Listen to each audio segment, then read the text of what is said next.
Now, one question is, why are people like Shemr, how could they be unaware of Imamah if they were with Imam Ali in Seffin, if they were practicing, they used to pray, and certain examples of how much of a prayer, how much of a strong practice they had. All of the people who were in Karbala were parts of the prominent Muslims, and prominent Muslims at that time were generally known to be a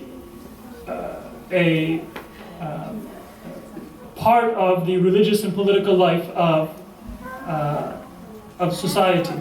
I can give another example from Iran. Did anybody find any of my examples from Iran offensive during the...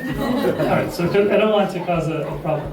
But when I first went to Iran, right, one of the first things that always struck me is that whether you have a religious person, a moderately religious person, pro-revolution, anti-revolution, atheist, communist, anybody, right, any prominent person in Iran would always say, my grandfather was an Ayatollah. If you've ever experienced that, or if you're old enough to remember, there's a reason for that. Right? At one time, until the Qajar era, and even until the early Pahlavi era, education in Iran was not, there was no Danishgah in Tehran, there was no Danishgah Sanati Shadid. If you learned, where did you go to learn?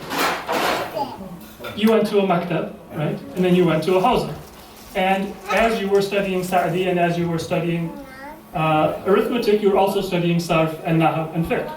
Not because you necessarily wanted to become a mujtahid, but that course was the same course that a person would take to eventually become a judge, eventually become a civil servant, or an officer in the imperial court, right? That was the curriculum.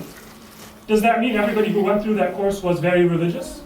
Well, generally it was associated with religion, and they knew a lot about religion because just like literature was part of the course, that was part of the course. So now, if we were to compare it to today, it's difficult for us to see how that would work, because we think of somebody who goes to hawza as being religiously inclined. Maybe they're sincerely religious, maybe they want to benefit from certain reputation they would get. If I have a beard, then you'll think I'm religious, you'll trust me, maybe I'm sincere. Whatever, we have a certain opinion of what the hawza is. But 100 years ago in Persia, is that what the hawza was? No, the hawza was how you got an education. If you wanted to be a doctor, right? Before medical medicine, it was tibb sunnati, right? Medicine was through that same curriculum. Astronomy, that same curriculum. You wanted to become the ambassador of Persia in Egypt, that was the curriculum, right? Now, if somebody then says that, well, this person was a very pious person because they were good in their studies, does that mean much? No. So Shemr and Shibith ibn Rabi'i and many of these other people who were evil in Karbala, they were leaders of society. The leaders of society got their position of leadership through being in charge of armies. Armies in the Muslim world that would go and fight, their leader would distribute the khums. He would have to know fiqh to distribute khums, right? He would have to pray with his people. I can't be the leader of the army, a religious society, and say that, well, why don't you lead the prayer? Then you'd become the person people would refer to, right? So, of course, that was the language of the time, right?